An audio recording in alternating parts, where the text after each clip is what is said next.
Listen and practice. The sweets.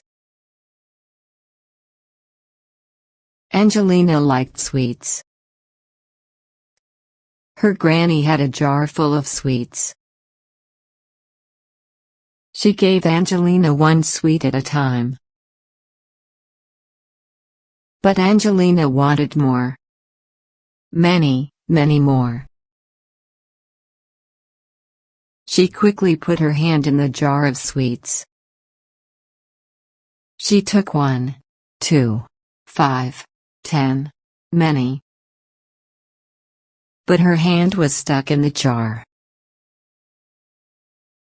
She could not take it out.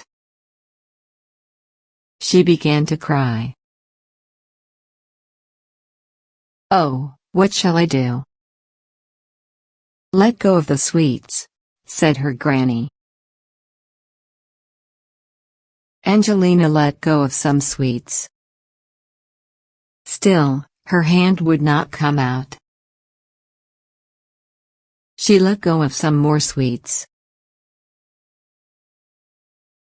Now there was only one in her hand. Her hand came out of the jar easily. She began to smile, and looked at her granny. Granny smiled too.